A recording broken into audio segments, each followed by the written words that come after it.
Hi everyone, team member Mark Sheeran here. Listen, everybody's been asking why we switched to the Skinner Peep sights this year. And there's a whole bunch of reasons. First of all, the owner of Skinner Sights, Andy Larson, was willing to collaborate with us to build the best ghost sight for tracking on the market. And he took our input and really put it into practice. And the aperture, the ghost ring itself is thinner, so it allows more light in. It's all steel construction. It's got a lifetime warranty, and it's also a very elegant sight. So there are some other features as well. The ghost sight itself is dovetailed into the body of the sight, which makes it really, really sturdy, and it can't fall out of adjustment. And between that and the fact that it's all steel, and the Peep sight is optimized for the tracker and the still hunter, it's an amazing sight. So you can go on to bigwoodsbucks.com and get your BWB Tracker Series Peep sight today. All right, good luck on the hunt.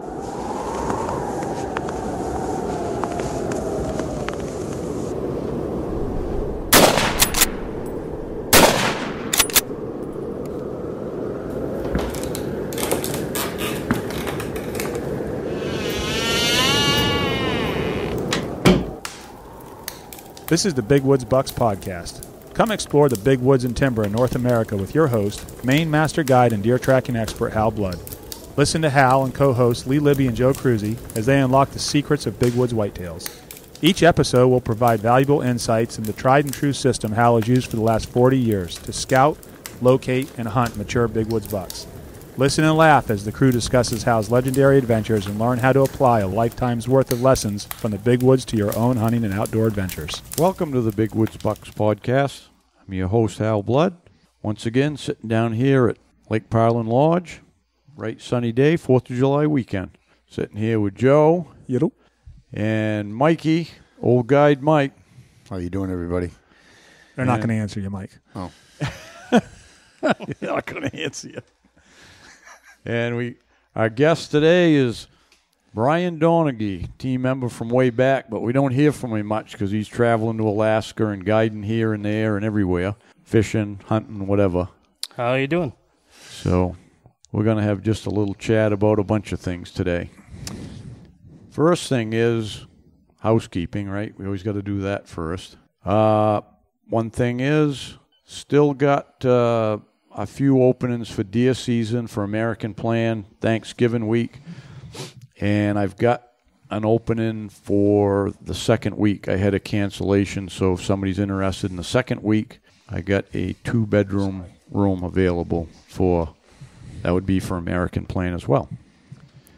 And that's that. You guys got any housekeeping? I don't do housekeeping. Yeah. Okay. Well, I do it if I have to. I just did it. Yeah. My wife makes me do it. Yeah. I don't do a whole lot around here. Yeah. Busy summer, getting into it. Yeah.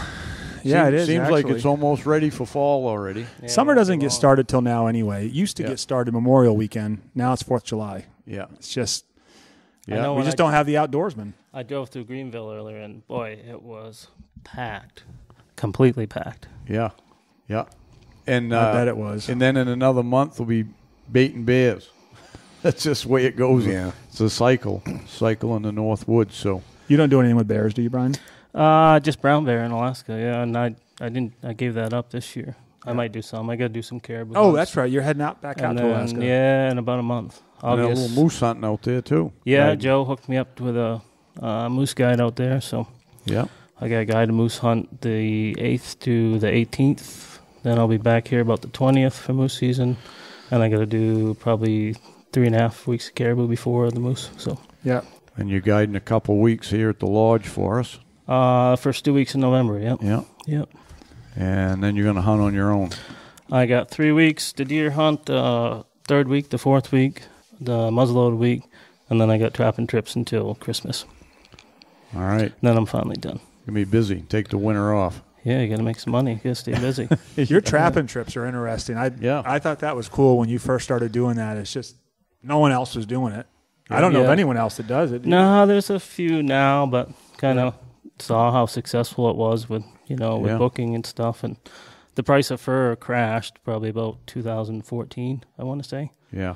So, I used It hasn't come back at all? No, I mean, I just looked at the sale. I think it was a couple days ago, and it's pretty bad. I'm not used to this mic, so if you It's guys... all right. I'll control it from here.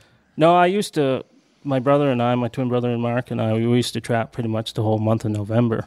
And then that killed our deer hunting for a lot of years because I just wanted to go trapping, Yeah. But you used to be able to make some money. I mean, I'd go trap for a month and you'd make, you could make $5,000-6,000 if you went after it hard enough. But when the fur tanked, then I decided, what am I going to do? I was never one of these guys. Deer hunt. Well, I wanted to deer hunt too. Now I get It doesn't pay so well. Yeah, now I get so I don't hunting want your to own. trap as much. I schedule them now around deer season. Yeah. But it's good. So I'll take people out. I'll take them up into northern Maine, up in the Allagash region, and then Sleep in the tents. I set up one of my outfitter tents. Got Yeah. a wood stove in there. It's great. 2 years ago, Cassie and I were up there. I took it down January 1st. Yeah. I set it up moose season and never took it down until January 1st. Yeah. Pretty much. Yeah, I shuffled it around a few times. But That's a real trapping adventure for people. yeah, I mean, it could be, there was some mornings negative 25 in December, and that Yeah. tent would be 80 with a barrel stove in it. Yeah. If you kept the wood into it, it'd be plenty. I was going warm, to. Do you stock most of your wood ahead of time, or do you get it as you go? That late in the season, I mean, I have quite a bit of it stocked, but it just depends.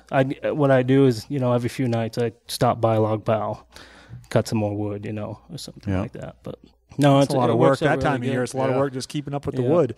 So the reason why I started doing the trapping trips is mainly because the fur prices went down so low.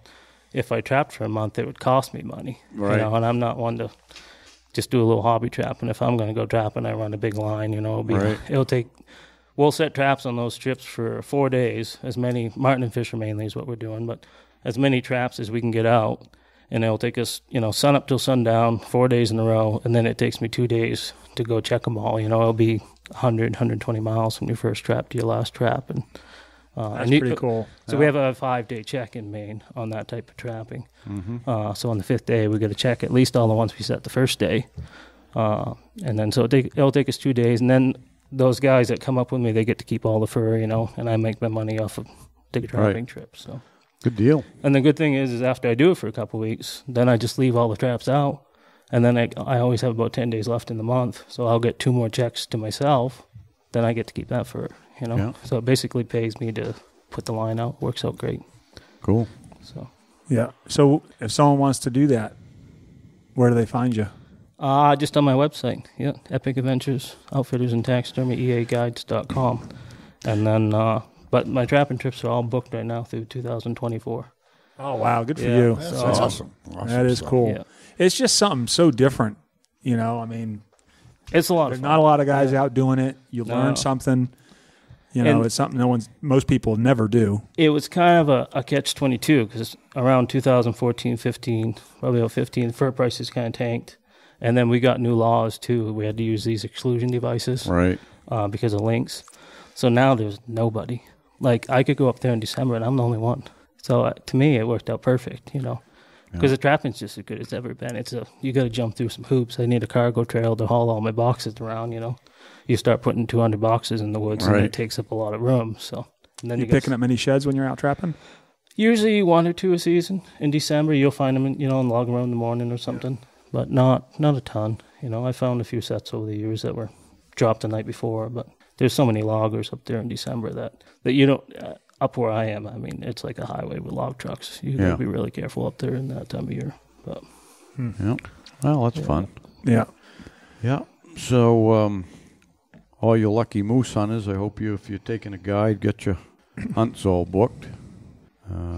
If you're not, you better think about it because I'm sure pretty much all the good guides are pretty much taken up, pretty much. But And Yeah, it was because you could see where guys that were booking up were posting, all full up or have one left or whatever, and yeah. it goes quick. Well, there's a lot of Maine residents getting guides now. They realize that it ain't like the old days. Their buddies tell them, "I just go up and ride the roads. That ain't the way anymore." I know an outfitter that's got, I think he said 18 hunts booked for the season, counting cows and everything, and there's only 2 non-residents. The Really? rest Wow. are all residents. no, I think Yeah. that's how it was the last couple of years for me. And then this year it swapped back. I think I have just two residents for cows, and the rest were all non-resident this year, which was just luck of the draw, I think Yeah. all mine are non-resident. I I've think, got this year. my bull hunt's a non-resident, but I got one cow hunter. Yeah. Resident. Yeah. Yeah. Where are you doing a cow? Oh, that's the one that Ben's doing. That's right. Yeah. Zone 1. Yeah. Up north. Yeah. So.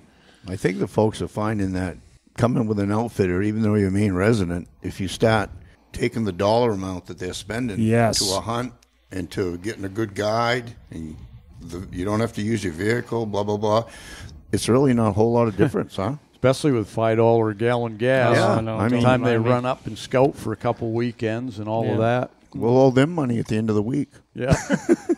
Last month, the month of June, I put 4,100. I think it's like 4,105 miles on my truck guiding fly fishermen in the woods. Yeah, crazy. And it's just, we do the same thing. Wow. December and Yeah. moose season September. So I ordered a new truck, so I said I'm not running this 3/4 ton around anymore, and I don't need it really. That was a deal. So I ordered a half ton. And did you get the diesel half ton? no, I don't. I never liked diesel. I don't like the sound. I don't like the smell of it. No. They don't like you either. Yeah, probably not. No, I just get I like the 5.7 Hemi motor, and it's pretty much bulletproof. And so I ordered one of them, and they told me I ordered it probably a little over a month ago. They said 2 or 3 months. He's going to let me know when it's built, and then they say it's about a month to get it delivered, So when he tells me it's built, then I know I got a month to sell my other one. So anybody listening interested in my 2013 Power Wagon, you can get a hold of me. It's All highway it's miles. I was going to say it's been babied. Yeah, it's been babied. Yeah, no, it's in good shape. It's really in good shape and everything. It's a nice truck. It's it's a Power Wagon package with all that stuff, and I'm going to get it all cleaned up, and I'm taking it down to the dealer. And there's a couple things that kind of electrical things that happen when they put the heater core in it. This is a sales pitch, is it? Yeah. It sounds like Well, it. just getting all the I wouldn't sell it on a private sale unless I knew everything about it was right. I've kept up on the maintenance, and it's a good truck. But anyways, you can get a hold of me if you're interested in that. And I'm just getting ready to turn 300,000 on my Dodge, and I'm going to go for 600. yeah, I've never had a vehicle with this kind of mileage anyway, but it's been such a good truck, and the way I look at it, it's diesel, so yeah. it Hey, I should easily run that. I had a half ton. I had a 96 half ton Ram I bought in 96, and when I sold it with the other business, it had 395,000 on it. And I used it for my main vehicle for the first 125, so it had the other nearly or 170,000 in the woods. And from a guide truck to a bait truck, and it still run like a clock, huh, Mikey? Yeah, it did. Right. Thing Right. still run like a clock. Is that the one you told me Mike always destroyed? And I never, No, I never had a chance to. He wreck never that got. one. He never got his mitts on that one. I They did don't use it a make few them like times. that anymore. Yeah, but no, I've always had good luck with them. Yeah. So I just can't believe, like the truck I have it's just a crew cab Dodge, diesel, and that same truck, if you were going to replace it, It's like They're 80 trying- grand. yeah, 80 or 90 they're trying Yeah. to get for them now. It's absurd. yeah, Mortgages on the truck. Yeah. And then we I take them just out in the can't woods and beat justify them it. up. Yeah. mine's only got. Well, I say only. I mean, it used to be 170,000 was high mileage. It isn't anymore. I see them on people are posting them for sale like 2005s and 6s with 220,000 miles for like 25 grand I or know, something. it's And I'm good. like, I would sell mine for 25. I think that's where I'm going to start at if anybody's interested. And we can go from there. Still selling. Yeah, that's my sales pitch. That's right. Did you say how many miles were on it? 170. Oh, okay. Yeah, it's not. I mean, they're easy miles. That's I've been- not that many. Baby. I thought there'd Hey. be a lot more on that. Here's my final sales pitch. I just put another set of brand new Yokohamas on it. Oh, I thought you were going to say you signed the door or No, something. brand new Yeah. tires. It's got new rubbers on it. She's ready to go. Yeah, I'd sign the dashboard for somebody. Oh, actually. you do that. Right on the Wow, dashboard, yeah. What a guy. Autograph the gas tank or something. Yeah. Oh, shoot.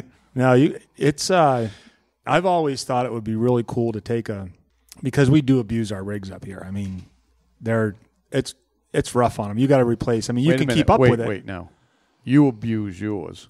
So you never had to replace ball joints or anything on yours? Well, that's just normal maintenance. Well, I know, but Yeah. you go through them out on these roads. I mean, Yeah. I I think hammer, I got- especially with the diesels, even worse. The gas isn't Yeah. near as bad. I drove Cassie's truck up here today to go fishing because my right hub started vibrating pretty good the other night on the way home from up north. So, but that Tacoma's been great. Really. Yeah. But I always thought, like, if you took it and put a real like a real off-road suspension on it, Yeah. you could run down these roads at 60 and not worry about it. It'd be, Yeah. smooth ride, not destroy anything. I tried at one time. They must have did a good sales pitch too, because I paid $800 for all the ball joints in the front. They're Carly ball joints. They're supposed to be lifetime guaranteed. And I did the math. I'm like, well, I'm going to have the truck long enough. It's worth trying it and doing it. They didn't last as long as a Moog. Yeah. Really? Yeah. And Moog, But they replace them for free. well, Still got to pay call the labor. up and try to do it. Well, I do it myself, but call up a company in California and you got to send it out and you got to prove. With Moog, I just go down to the local dealer. He knows I bought them there, and Yeah, they replace yeah. them. It's easier. So I've just gotten the habit of, I know at least once a year I'm going to replace all my components in the front like that and spend a couple $100 or whatever. And I never had to do mine every year, but I just did it between last summer and this summer. It's got new ball joints, new universals in the front axles, front drive shaft universals, and wheel bearings. yeah. So the front end's all rebuilt. The other thing I wear out a lot is on the track bars, the bushings on the track bars. I never wear had out any more. of them wore out. Yeah, mine go. I don't know if it's the weight difference or what, but I think it is, and the way you drive. yeah, I'm pretty rough. I go. I drive pretty slow. It'll save a lot of stuff. I probably could slow down and save a few ball Yeah. joints.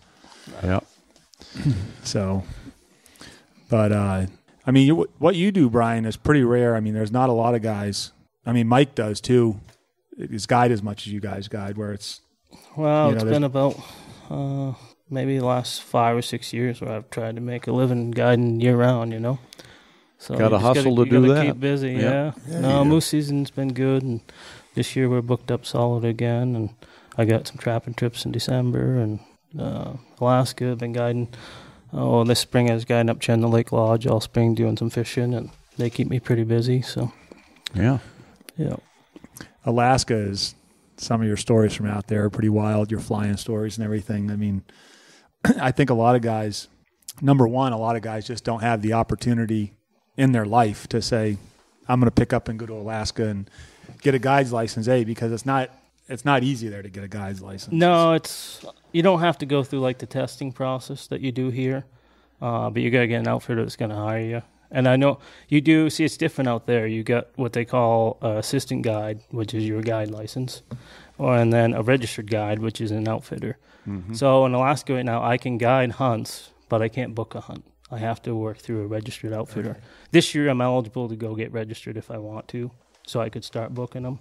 You got to do it for so many years, and then even that, if I could go get registered right now, but only I've been guiding down in Zone Unit 9, which is down the tip of the Alaska Peninsula, and I've only guided caribou and brown bear. So I could get registered, but only for caribou and brown bear. Where if I was going to do it, I'd want to get registered for moose, Yeah. So that was one of the things when I talked to you last winter, and you hooked me up with Jeremy to do a moose hunt. A lot of that reason was so that if I do want to get registered down the road, I got to get some moose hunts under my belt. Yeah. And in different areas. Like I could only get registered in Unit 9, where I wouldn't have an interest in doing my own business. If I did Right. anything, I don't know if I ever will, but I've always wanted to go out there moose hunting.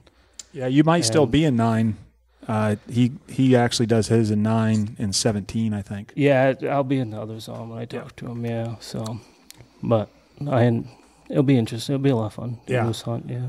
Yeah. It's quite a bit different area than I've been guiding. It's all pretty much tundra down where I'm at, and Yeah. some unbelievable caribou, but it's and some really good brown bears. I was down there and then Unimac Island, but So what are the dates on the caribou hunts that you guide? Because it's August and September. Yeah, okay, yeah. And I kind of got burned out on it. I think I've done 39 or 40 caribou hunts now in the Holy last cow. 5 years. I was doing 12 a season in 6 weeks, and that was just, you make some money, but it was just too much, And it's just, I've always said that I find the guiding here a lot more rewarding because it's so hard to go out and shoot a deer or shoot a nice moose these days. Yeah.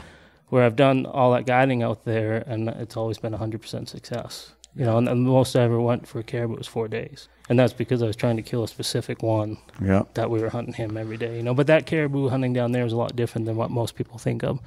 When most people think of caribou hunting, they're thinking, you know, migrating herds and thousands of animals. But down there, it's a resident herd, really big trophy animals. But you'll get up on a hill in the morning, set up camp, you know, get dropped off in a lake or whatever, set up spike camp, and then you hike up to the nearest hill in the morning, and you're glassing 2, 3, 4 miles, and you might see, you know, there's 6 caribou over there 2 miles, there's a dozen 3 miles that direction, and you're just trying to look for big animals, and then it's all spot and stock. They don't migrate, and it's all small groups like that. You know, a lot of times it might be one bull, you know, and he's 3 miles away, and it's usually not too hard to get over there and find him again, you know. So. Yeah. But so Mikey's doing his turkey guiding, his fishing guiding. Been busy this summer too, huh? Yeah, real busy. The fishing's picked up with people. I find a lot more people want to go fishing now than they did maybe 5 years ago, huh? Yeah. probably COVID. And we've been raided by the bass up here, and that draws a lot of people from way down south, you know. They're doing the bass and the brookies, right? Yeah, they show up here with those bass boats, huh? They don't know that we have very limited access to boat access. How many lower units get ripped out of those? Oh, you wouldn't believe Adians have been eating them. Oh, I bet. Of all lakes. Yeah, but what a more model lake for smallmouth than Adian, huh? That place is like, huh? They got plenty of feed with all them yellow perch and fall fish that's been in there for years. A rock every 20 feet. Yeah. Well, now they've been in there long enough that they're getting big now. Oh, yeah. A lot of them big bass are 20 years old up Yeah. here. Yeah. Oh, yeah. You can really get some big ones out of the river and Long Pond now. 5 pounders is 6 common. pound. Yeah. Oh, no kidding. Oh, yeah. My grandson catches 5 pounders from the shore. Go down and catch 50 fish in a day from shore. Yeah. So I grew up bass fishing in Florida, largemouth bass, and loved it. I mean, every day when I was a kid, I was fishing and just I lived for it, you know. Then I started hunting, and the bass fishing kind of went to the wayside. And never would I have associated. I always associated up here. When I'd come here, it was always about brook trout. Brook trout, yeah. I didn't care about bass, and they actually made me angry when they started getting bass up here. They don't belong, you know. And I was kind of bitter about it, you know, as far as I wouldn't even fish for them because. Well, I'm sure there's a lot of people now that everyone they catch, they still throw on the bank. You know? Yeah. But That if you, ship sailed. if you can catch a 5 or 6 pounder, it might interest me again to go out and try to start catching them. And then in the river with your fly rod, getting them like that is nothing better, man. I mean, topwater bass action is the best. I love it. Do you catch them topwater, like using buzz baits and stuff like that? Do they hit those? Yeah. Especially right at that spawn, pre-spawn, little post-spawn right after it there. They seem to like the surface stuff really good in the morning, especially, you know. But I'm not a bass guy by any means. I'm still learning, really. I mean, we've only had them up here like this for only a few years now. That people wanted to go for them, so I almost had to educate myself, being so old and never was.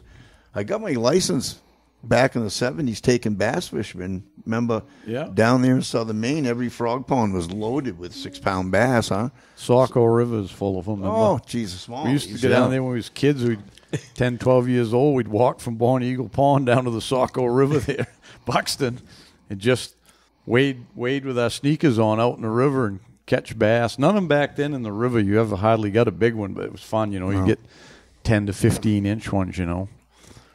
Still a trout guy. I mean, 100%. But I mean, they're here and they're fun. I mean, if you're a true fisherman, you got to like it a little bit, you know. Yeah. Gives you something to do in the mornings, you know. Yeah. You doing any bear guiding this year? You got a few guys? No, I'm not going to bother. Mikey's getting old now. He's scaling back. Well, I'm in on. I'd rather fish, but I'm in on. I put in for some baits that if I get, I got to wait to see if I get them. So if I get them, I'll do a little bit. I got some guys that want to come if I do it. So that'll be next week, right? When they tell you. Yeah. Cam's actually on it. So yeah, I think he said this week. Is that the state ones? Yeah. Yeah, state, and then the state's already drawn theirs. Oh, has he? Yeah. I put in for some. We'll see if I get it. Oh yeah, and then that Wirehouse thing with the grant there, you got to put in for them over there too. Yeah, they changed everything up this year. Yeah, but the way they did that, they make the bait sites for you, and then if you put in for a bait site, you got to go where they tell you to go. GPS, yeah. But they went within the area that they're going to give the baits. They went in and spread them out, and they aren't like near another outfitter or anything like that. They did a good job really breaking it up. So when you get a bait, like the state, you get a bait with them, half of them aren't any good. No, they're terrible. No. They're terrible. No. So when they give you a spot, I mean, is it an exact location, or they give you like it's got to be GPS? Yeah. That's what they give you, the coordinates. And that's just Who do they have going out picking those spots? Must be Forrester or something. Whoever did it did a good job out back here. I know that. Yeah, I know the state ones were basically ones that people had years ago established and got them established or whatever, and then used to be you could have them for a long time. Then they went to 3 years, and you got to draw for them. So I think they just had those on the map, and that's what they kept. Yeah, I looked into some up in the North Maine Woods on state land this year, and what I found out is that the North Maine Woods manages those ones. Oh, they do? So they aren't every 3 years. They should get turned over every 3 years, but one guy's had a pile of baits there for a pile, and they don't even use them. He just pays for them every year. Huh. So they aren't even there's one area that I'm not going to say the area or who it is, but it would be an excellent area to get baits, but they don't turn them over like the rest of them because it's the North Maine Woods managing them, you know. Huh. So. Yeah. Well, What about you? Are you doing your same thing out in? Yeah, I just do a few guys. I take 4 the first week and skip a week and take 4 the third. Then I'm done and I go up, set up moose camps. And Not to interrupt, but I got all kinds of grease, and I got 2 barrels of bait. Okay. If you want it, okay. Yeah, I got the same guy got me my bait, and he's got grease too. The same deal I've had. Really? Oh, okay. You just have to get the other stuff there, but and then we'll go moose hunting, then we'll go deer hunting, and then the cycle begins. Is getting bait getting tougher or easier? Is it? Well, I don't know. I mean, it probably depends on everybody. I get stuff from the same guy every year, just because I don't need a lot anyways. I get like 12 barrels a year of that. A little different than the old days. Yeah, quite a lot different. So, but I hear some guys looking for it, and it seemed like it may be a little harder. It's getting more expensive. I know that. You see the prices now, and you can't buy anything less than $100 a drum. No. Used to be. I remember when I first started, I used to get Dunkin' Donuts. A guy used to dumpster dive for them, and I paid $10 a drum for them. Yep. I remember that. Yeah. Now it's about what, 150? It could be for something like that, but it's at least 100. But usually, like Dunkers and stuff, are like specialty items, because all that other stuff is like, the crap from the bakeries, the granola and the cookies, different cookies and candies and stuff. You don't even know what you're going to get really. You get a drum of sweet stuff, Yeah, that's what stinks about that. Yeah, you don't know what you're going to get. Some of it's good and some of it ain't. And yeah, I've seen barrels of that granola, and it's just as dry as sand. It's dry, and if it gets damp, it molds, and they won't touch it.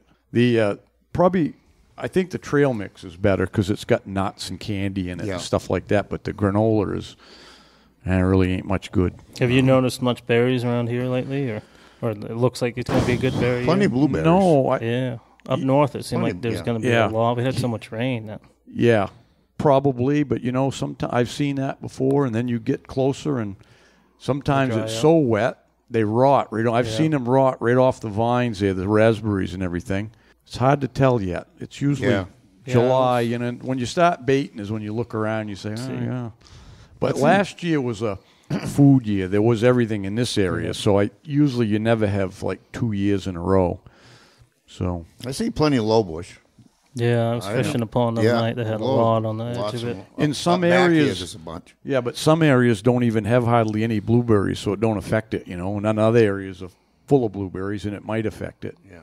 Everybody thinks it's the same statewide, and it isn't. Because I remember years we'd do good over in this country, and they wouldn't be doing anything over east. Yeah. And then next year they'd be killing them over east, and we're struggling over here. It's just different feeds and stuff, That was the one thing up in Alaska that's just amazing is the blueberries. See, down where I am, there's none.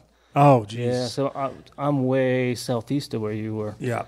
Moose hunting, but there's these things. I believe they're called Nagoon Berries. It's Nagoon, and they're the last berry. They're like a small little raspberry, and it's like 3 leaves and 1 berry, and they're just in the tundra. They only stick a few inches off the ground, the plant, and it's the last one to ripen. It's always like the middle of September when I'm doing caribou, and it's the most sweet, the sweetest berry I've ever tasted in my life. It's a cross between, it's got like the firmness of a strawberry, but kind of the taste of a raspberry, and almost so intensely sweet. It's like it's like synthetic or something, Never even heard of it. Unbelievable. It's the best. I bet the bears like them. Yeah, there's salmon berries out there, and there's tons of those, and they're huge. They're like a giant raspberry, and they're really good. Yeah. That's usually like mid-August down where I am to the end of early September. But that Nagoon berry, which I thought they were cloudberries at first, but they're not. And if you could transplant them and like grow them out here, I mean, they're unbelievable. Yeah. I'm kidding. Lots of wild strawberries. You notice that? Yes. Around I was just going to say, that's what I've seen the most of this year is the strawberries. I picked enough. One day, so Marie made strawberry shortcake. Did you bring it? That's pretty good with wild strawberries. Yeah, they're small. They're about that big, huh? Yeah, that's the most I've seen for a few years now on the wild strawberries. Hey, Hal here. I want to talk a little bit about our partnership with OnX Hunt. I've been using it for a while now, and if anybody knows me, they know I'm not a very techie person, but the OnX app is it's a real time saver. I remember the days when we poured over topo maps everywhere we was going to go and stuff, and I don't do that quite as much anymore. Where it's really helped me is scouting, whether it's deer scouting, or moose, or even turkey hunting in the spring, which I do. It really helps out. I don't have to spend as much time running around the truck burning up the gas. I'm just basically using my OnX. Got it on my phone. Don't even carry a GPS anymore.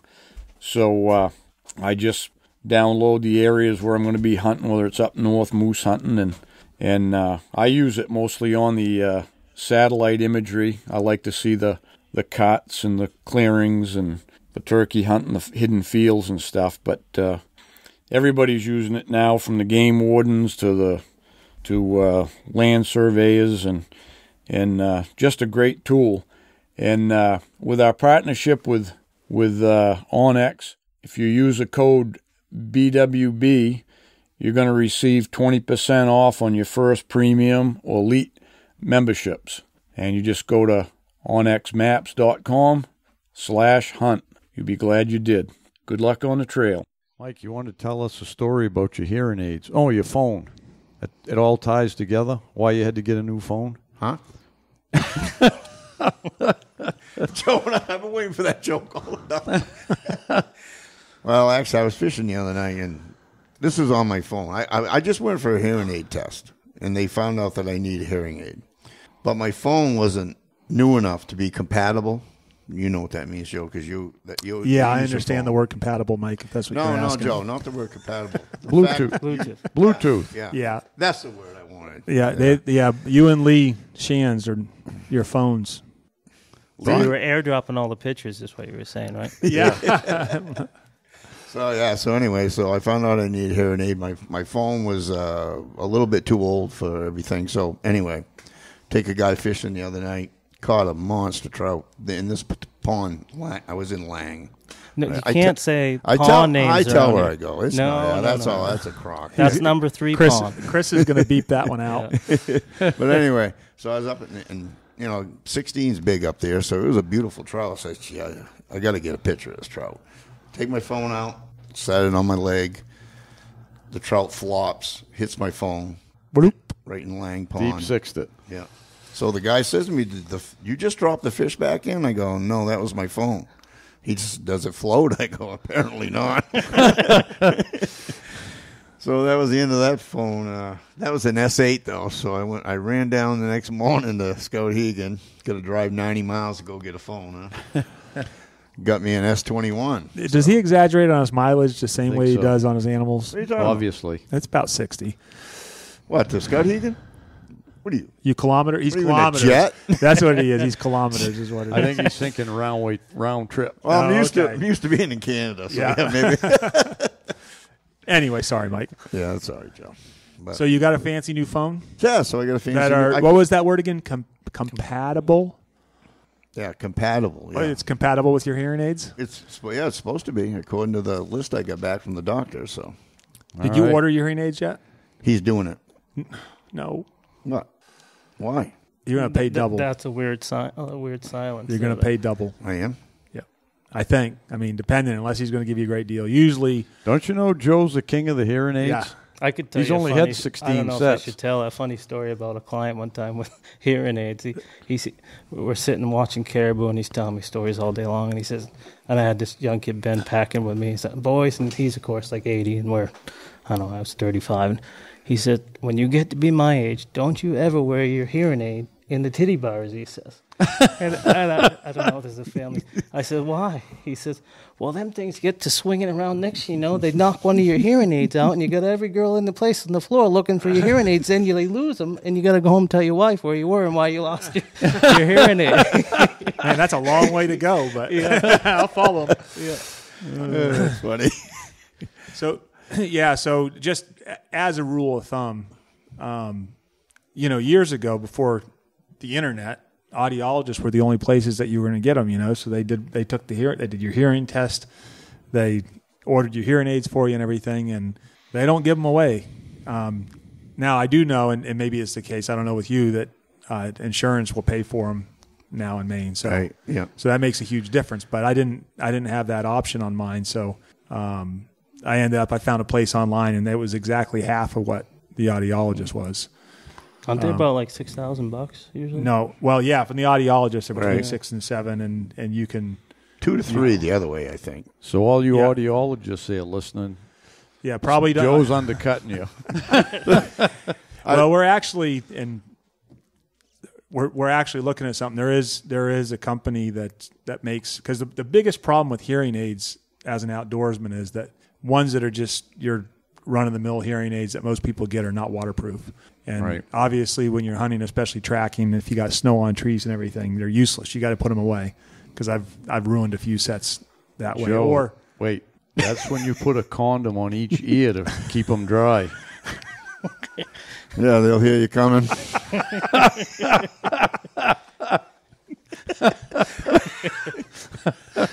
if I start getting a bunch of condoms shipped to me now, Well, Joe's got is that big going ears. to be the cover photo of this episode? Yeah. yeah. To me with We'll get you to put Ear- one on each ear. ear condoms. When I went to the doctor's, he asked me, when did you They'll think never hear you. When do you think you?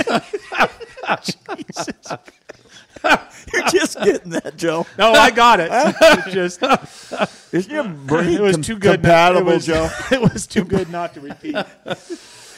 But the doctor says, when did you think you first started going deaf? And I said, I'm About going the to time tell I you. got married? I'm going to tell you. Yeah, no. My wife That was just a couple of years ago. My wife would let me spend $20,000 for hearing aid if she thought I'd hear her. But anyway, he says, "How'd you know you were going deaf?"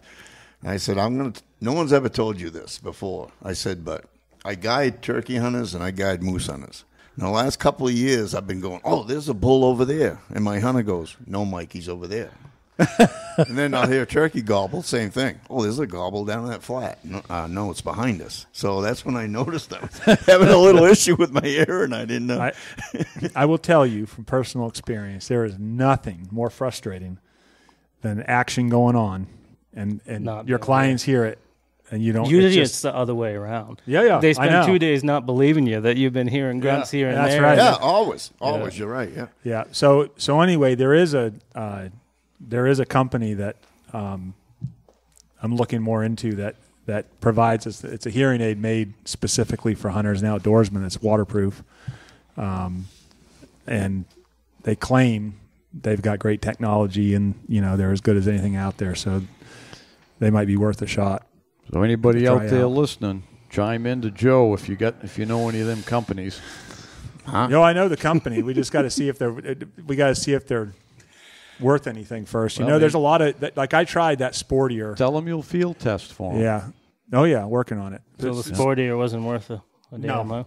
No, the sportier it was not good for me. No, it's more.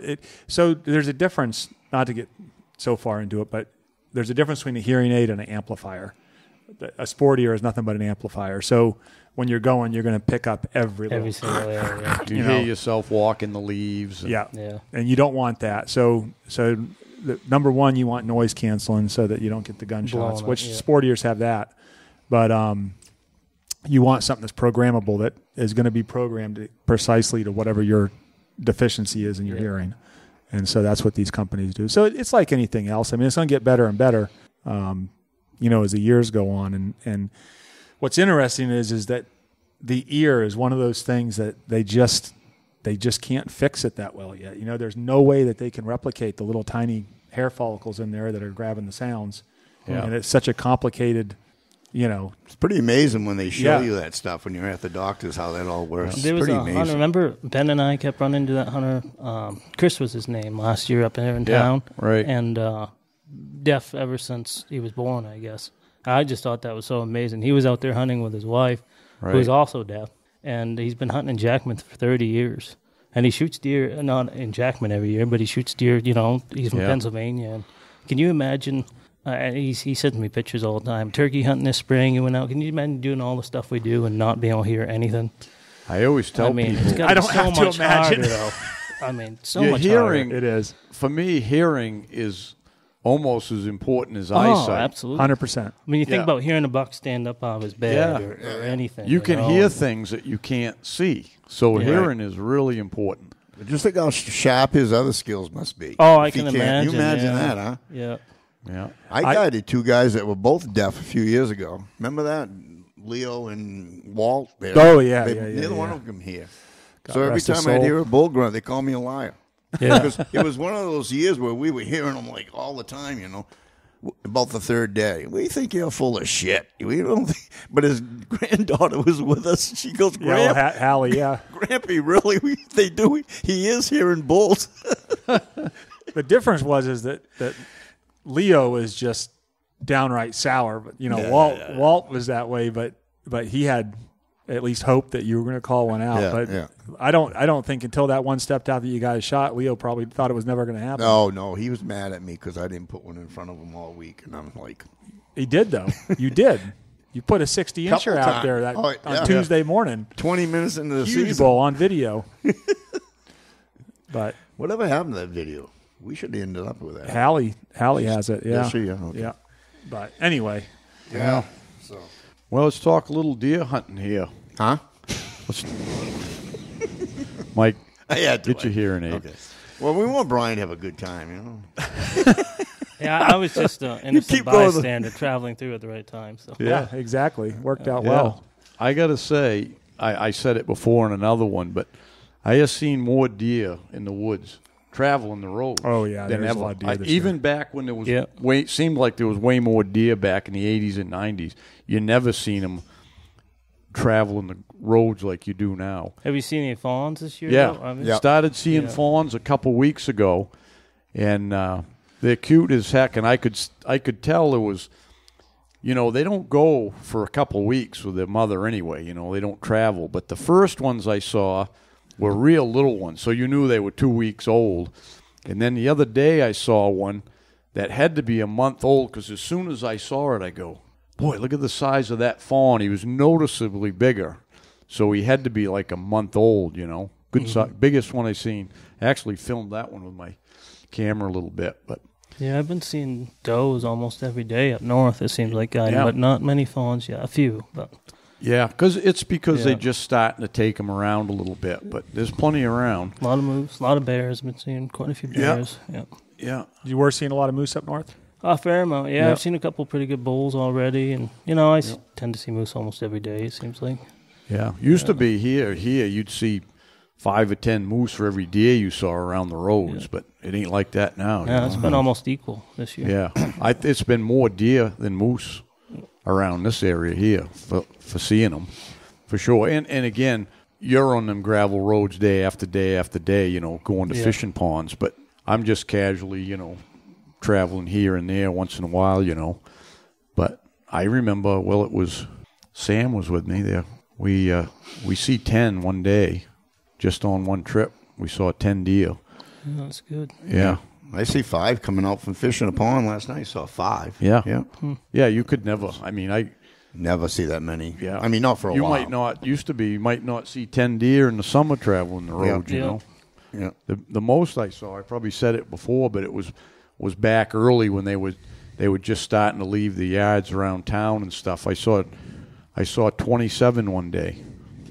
Not in the yards, but just getting out and, you know, along different roads and in the cuts and stuff like that. Yeah. I'm going to chase some coyotes this fall. I haven't done it in, I don't even remember the last time I trapped a coyote, probably 10 years ago. Yeah.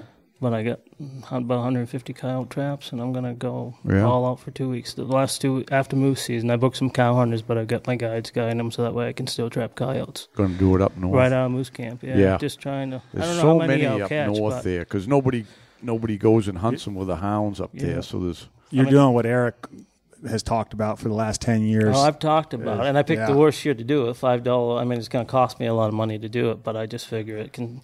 I mean, last year, moose calling, I heard coyotes almost every day. Cassie and I were on a pond last week. I'll say it was Big Reed, but was it last week? And we were out there fishing one night, hearing coyotes howling while we were fishing, and there's just plenty of them up there. Nobody's trapping them because the price of fur's down, you know, and there's a few. You know, in the state pay some people, I think, to trap them in some areas, but I don't know how much of a dent they really put in them, you know. And around towns that you guys are hounding them, and, you know, you go up Ashland, there's guys hounding them, but once you get out in the middle of the woods, you know. Right. We're going to have to start spreading out further now. We've got them so cleaned here that it ain't even hardly worth going. I mean, early we'll get whatever's new that comes around, and then we're going to have to spread north some, you know, because... Just tough because there's no place to stay out there, you know. That's why I'm going to try. Hopefully. Well, we can go by the day. We, you know, head up the access road. We can get up towards the Golden Road. I mean, there's still a fair amount up in that country, you know. You could come right down here and do pretty good. We did last year. Did you spend time down here? Yeah. Yeah, we killed. I saw a lot of tracks early on. You did, but we got them because we killed 6 right up there on the hill in Jason's Bait. Killed 6 off that, and then there was not another one came all winter. And you'll see they travel a lot, so you see more tracks than there really is for coyotes. But I ran into Tommy Drew there a couple of weeks ago on a logging road there, and I hadn't talked to him for a long time, so I pulled over and he pulled over, and we started talking there, and I looked at him, I said, Tommy, you seen any coyote turds in the roads? And he goes, no. He says, I ain't seen a coyote turd in the road, he goes. But he was happy about it, you know, because usually you can drive down the gravel roads and, you know, there's turds everywhere. But when there ain't no turds in the gravel roads, there ain't no coyotes You got around. that. Yeah. No, there's still a lot up north, it seems like. Yeah. They have different, like in the North Maine woods, Brian, they got different regulations as far as trapping coyote. What about Well, it's the same as around here. You got to use 5 3/8 inch jaw spread, no larger than that. You got to have 3 swivels. One at the base of the trap. It's going to be base plates or sentinel swiveled right below the trap. One at the stake, and then one halfway on your chain. Okay. And but that's a state. That's not specific up there, right? Yeah. See, I don't trap down southern Maine, but I think it's similar down there. You know, but there is a jaw. It should be maybe. I shouldn't even quote the regs because I'll misquote them, but anyways, they do have, you know, different restrictions up there. And then like a debris circle, you can't have any, you know, sticks or anything that they can get entangled in that catch circle. So whatever your length of your chain, and, you know, once you extend that and swivel it in a circle, there can't be any sticks or anything like that in there now. Just because of links entanglement, it'll disengage your swivel, and then. But there's a pile of links, and I don't know about you guys. I haven't seen this many rabbits. Yeah, you notice that? Rabbits everywhere. Rabbits are coming Unbelievable back. amount of rabbits in the woods. Like, what a time to come. And once they come back, they come quick because it's like a exponential. You know, you get a bunch, and then they got to be on the upper they all end have of the 2 or 3 cycle litters every year. And So when I was shed hunting, I guess it was in May, I was meeting Braden down the road, and I drove down there. So it was only, I don't know, 3 or 4 miles from here. I saw like 3 or 4 rabbits cross the road 201 before I got to them. I thought, what the heck, man? Like, So I told Braden when I saw him, I said, you're going to see some rabbits today. I said, I don't know what makes them move, but they're moving. We took off and started driving in, and we saw 2 in the first 200 yards cross in front of us, just like that. Yeah. So there's something it's that, just that makes rabbits go. But I think I saw 80 the other night coming out of the woods and I was fishing a pond. It's about cow. 45 miles out, 50 miles out from Ashland. I won't say the pond, but so on that night I drove home. I dropped the clients off the lodge and then went home because I had a few days off, and I had to have seen 80 going out of the woods that night. Holy cow. Unbelievable. When's the last time we could say that? Huh? Yeah. Crazy. It's been a while. The lynx are eating good. I remember on the Holub Road up there, when you turn in that first stretch, you can see down there half a mile or so. It would be nothing to see 30 in the stretch at night and in the summer because they're getting the salt out of the road that the trucks left there all summer. Yeah, but you hardly ever see one there now because the woods changed too. Where they are now, it's not where they were years ago. Well, that's not rabbit cover there anymore. No, you know? no, it's We used all to run- grown up. We ran there a lot with the dogs back. We run there all winter. There was tons of rabbits. Yeah. Crazy. No, it makes me miss rabbit hunting. I'd love to go. It's a good guiding income in the winter, but then you got to take care of dogs all year. You know, it's like commitment. That's the challenge. Yeah, it's hard to get your money back on the hound No. like that. That's why I only used to keep 2. Yeah. You got to have a dog that you just want as a pet, or a couple dogs you don't mind having as a pet. But beagles are so tough anyway to That's keep pretty them much penned up. I mean, those things are. Yeah, how I started guiding was rabbit hunts, really. And bear hunts down in Carrollton for Ron Stanley, my brother and I. And he used to have beagles. And He was crazy about it, or still is, I guess. yeah, he's retired now. Doesn't have any. He's got He doesn't- no beagles left. He's got one that's in the house. But we used to do a lot of it. It was fun. It's like having bird dogs, you know. You train them and feed them and love them all year long, and then you book clients. They got their own dogs. They call you, and it's like you end up with 5 or 6 days of, you know, maybe running your own dogs to all these clients that bring their own dogs. So I stopped taking guys that bring their dogs. I'll take like 1 week of they bring their own dogs, and the rest of the season you're going over my dogs because, you know, so that's the way I do it now. But I mean, bird hunters, I turn them away daily. I mean, they call all the time. In fact, Liz just had one call me the other day. I got to ask you about them. Okay. Remind me. Yeah. And I think too, coyote hunting with hounds was never a thing, and I think a lot of guys have switched over. Yeah. It kind of scratches that itch for the hound hunting, and it serves two purposes, you know, helping the deer out too. So yeah, I had a client from New York. Him and his buddies used to come. Seemed like every other week all winter rabbit hunting. He had wonderful rabbit dogs. And he completely got out of it, and he's got coyote dogs now, and he's got great coyote dogs. And he told me last winter he killed 70-something coyotes out there. He lives out by Tug Hill there where they get all the snow. Wow. And he said he don't even shoot the coyote unless his dogs catch it. That's how good his dogs are. Unless they catch it, he don't shoot it. And so anyways, I'm going to get him to come out this winter and try it. His dogs would be good up north because up there where you got deep snow. But plus sometimes you're limited to how quick you can get around because you got to throw your snowmobile in your truck and unload it and, you know, get into these bigger blocks, you know. And but he says his dogs will, if the coyote runs a road, they'll catch the coyote right in the road. They're faster than the coyote. Yeah, I never seen that, but he says his dogs do that. I'm sure you guys have seen those videos where they throw the greyhound. I think they're greyhounds. Yeah, the greyhounds out in the Midwest. So they drive out. They got these huge farm fields, you know, and they'll run them in trucks, and they're flying across there through the fields with the coyotes out in front, and they'll stop the truck, and they open those. They have automatic open gates on the kennels, and all those dogs unload, and it's just a race. And you got 4 or 5 greyhounds chasing they catch coyotes. Them, the greyhounds. It's wild. But you imagine regular hounds doing it. That's impressive. Yeah. Hound catching one. Yeah. But, yeah. So plenty of deer around. Should be a good year. Yeah, it Eager should be. winter. It's awesome. That reminds me, too, we're getting closer all the time to this hunt stock out there in Mass. So if you start, I know people it's not on their radar screen for the summer, but if you're thinking about going or you want to go, you can get money off on your tickets by using the, if you go to hunt stock, just use the BWB code there to get some money off on your tickets. That sounds like a lot of fun. I'll miss it. I'll be out west. Oh, you're not? Yeah. Oh, yeah, you'd be out in I'll Alaska. Alaska. Yeah, it'll be a good time. I'll be looking interested to see how it goes because usually you don't have deer events in the summer, but you know it's late August, so it's sometime in August. I think it's late August, but you kind of getting towards fall, and I think it'll be a fun time. Yeah, I was kind of indifferent at first, like that. Now I'm kind of looking forward to it just to it's see. Be fun because I like them because you always meet new people and all of that. Yeah, it should be a pretty good yearly event. Yeah. Yeah, so we'll see how that goes. And there's another one being not a hunt stock, but a guy called me the other day about he's putting together something for next winter, like he thinks late February, to have kind of like a film festival with a few guys that do filming in the outdoors. He wants us to want to know if we'd come, and this sounds like a fun time too. He wants to at the event will be just like during the day. They're going to have a meal and show the films that people made of the deer hunting from. Oh, nice. Yeah, so he's kind of got that in the works. Do you know where it is? He hasn't nailed down a place. It'll be around Bangor, but he's actually, it's in Maine then. Okay. Yeah, he's looking at that. He was going to look at Jeff's Catering where we have the guides banquet. Yep. So it could be there, but he's looking around that area. That's where it'll be. So that would be fun too.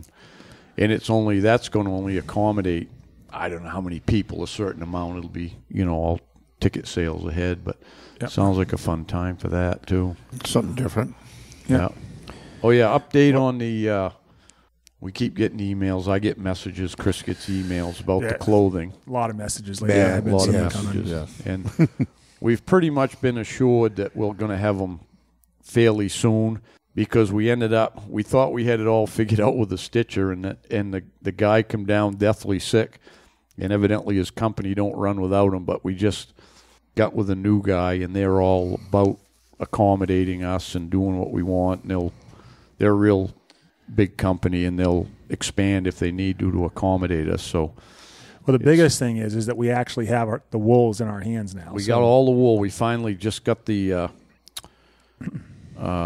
We have to approve it. When they make a certain another one of weight or color, they send me and Chris a piece of it to inspect it to see if it's good, and then we give them the approval because we have to buy. I think it's 440 yards at a whack. So it's got to be right, So we just got the one. They got the orange done, and they got the last two was the orange and the green. And we've already got all the checkered, but that's easy enough. We got that. So the stitching company already knows what to do with stuff, you know what I mean? They already make clothing and stuff. So Chris had talked some dates with me that he thinks. Do you even want to put a date out there now, or you want to wait? Well, it doesn't. I haven't. Yeah, we had the dates. I think on the last podcast we talked about the other guy gave us July for packs, August for coats, September for pants. But it looks like this stitching company can do it all at once. Yeah. Once they get the patterns up and going, they can spit the stuff right out. I mean, they're big, so they can. It's like production line stuff. They can. Yeah. They probably got hundreds of people working there and stitchers and. But what did Chris tell you? Because I don't. He said mid-August it looks like we're going to have a pile of fanny packs, and there's going to be. Yeah. I knew he wants stuff for hunt stock. Yeah, we knew we was going to have at samples least and the packs for the hunt stock, which is in August, and then he wanted to have, which means they'll be ready to stitch them all if we get a set of coat and pants, so we know okay, there it is, it's good, keep running them, and we're actually I think Jeff wants to do a raffle on the first set, the first jacket and pants off the line of this style, and have a raffle and put together some other goodies. That's pretty cool, to go with it and raffle that off. So that'll be a pretty cool thing. And for the women hunters, Hal assured me that there is going to be women's down the road. All you women out there, we're going to do it. She's looking at me like, yeah. I bought her a vest off of eBay this winter. One of you guys' old ones. There was a couple on there. The wool ones? Yeah, like a medium or something, that would fit women that are small, whatever, because you guys didn't have any more in stock, and there was an old one on there. No, I know that's definitely. Yeah, it fits her. Kind of personal, Al. Yeah. I tried to re-dye mine because it was getting pretty faded. That didn't turn out the best. But no. What's with him today? He's got away with condoms on your ear. Now we're talking about. So that is a good point, though, that Brian bought it. We are going to have real women's, not pink. They're going to be all of our standard colors, but women's cuts. If you weren't, you have to now because I kind of pushed them into it. Well, we're going to have more flexibility, so we can do pants, coats in different colors. Like if you want a solid green 22-ounce jacket, you can have it. If you want a solid green 18-ounce jacket, you can have it. Great. I mean, we can do different. We're going to have that flexibility now. So crusher hats too. And then we're going to have a crusher hat. We will eventually. It won't be before hunting season this year. I don't think. Look at Brian and I getting all of our wish list in. Yeah. Everybody's got a wish list. But so it's looking really good. We'll have the stuff. I actually got a wish list for a new backpack style too. I could show you the one that my brother has. They don't make anymore. We've been. But it's got shoulder strap. It's not something that we would wear tracking as much, but like moose season, it'd be perfect. To keep your game bags and stuff in your back, and I usually haul a camera around. And I'm not opposed to that because I still got my old Polar Fleece one. I throw stuff in. I bought at Cabela's 30 years ago, and I throw my calls and my knives and all that stuff in that. So what kind of pack is it that you remember? It was called Bison Gear, I think was the name of it. Yeah. It was like I think traditional bow hunters that started doing it, and one of my cow moose hunters last year. I had cow moose hunters that showed up with recurves and were chasing cows with a recurve, and he had one of them too. And he bought it used somewhere, but they go for like crazy money on eBay if you can even ever find them because they don't make them anymore. But I know there's a demand for it if you guys started doing stuff like that. We will. Well, our big pack's going to have straps, right? Yes. It'll still be like a belt but that's pack a fanny with pack, straps. though. Okay. He means a whole backpack where you can. Yeah. Which would be nice to have. It would be good for like the guys that stand hunt or something to lug their stuff in and stuff. But it's not going to be like a tracking pack or anything. No, you wouldn't want to wear it for that. But that fanny pack with the straps makes it nice because you can get your cameras in there and whatever. And I've got one I use for moose. It's an old beam one, and it's like a big fanny pack, but it has shoulder straps, But it's noisy anytime a branch hits it or something. They sent me one to test that, and I can get away with it, but you got to be careful with it, But you can't wear tracking deer or anything. No. Yeah, all right. So that's the update on everything, I guess. That was fun. Glad you were going by today, Brian. Yeah, I got to go do some fishing. That worked out well. Fishing? Yeah, fishing, yeah. You don't have to tell us where you're going. He wouldn't. I don't like to name ponds, no. No. No name. He's like Fonzie trying pond. to say, I'm sorry. No name pond. They're pretty special. Tonight might be number 8 pond, I think. Yeah. Yeah, we'll go look for maxes. Well, there's like only 62 of them within a 20-mile radius of here. So there's no water around. So I don't mind. But we talked to Joe, and we might be doing some fishing here next summer. So I might be starting to do some guiding around here more often. So people will be able to go fishing if they want to. Yeah, sounds good. Absolutely. Yeah. You and Mikey can take it on. Yeah, I don't want the competition, Brian. Stay in the Allagash, all right? Too late for that. They say competition's good. Driving all over hell buying used canoes the past week and looking for more of them. So I got one in about every pond up here, so you Yeah. can use those anytime you want. sounds No, like a I plan. I like it. Like I told Brian, I mean, Mike's the only fishing guide around really that I send anyone to, just because I don't do it. I think I am the only one though. Yeah, I don't. Yeah, there's not much, so it's great having Brian coming over to this area. He's coming from down south, and I haven't guided since I sold my other place. I haven't guided fishermen. I just seems like I got too much going on in the summer as it is. Yeah. I don't know why, but I don't know. It seems worse, but I don't know about worse, but it just seems like there's enough going on. I don't want to schedule anything else in. So I won't be any competition to you guys. Don't worry. I'll send them to you. Yeah. Well, so anyways, That was a quick deer one. season's coming fast. The outlook is good. Don't bother coming up and scouting for deer in August and September because it doesn't do you any good. Wait till the end of October if you're going to want to scout for deer in this country or anywhere up north, because you can't see 10 feet in the woods anyways. And the deer ain't where they're going to be, the bucks especially. So And spread out a little. All the hunting isn't just in Jackman, because of this podcast. Like Jackman's really a crappy area to go hunting. You gotta. we all leave. We don't get anywhere near Jackman. Yeah.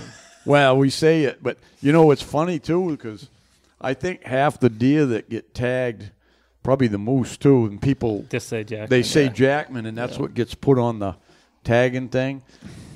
But everybody comes here thinks if they're within 50 miles of here, they're in Jackman, and that's where they tag them. It seems like it's more, but yeah. I remember last year during deer season, I went up to get some. I think I had some moose cameras I had to run up on a Sunday up north, and snow had been on the ground for 2 days.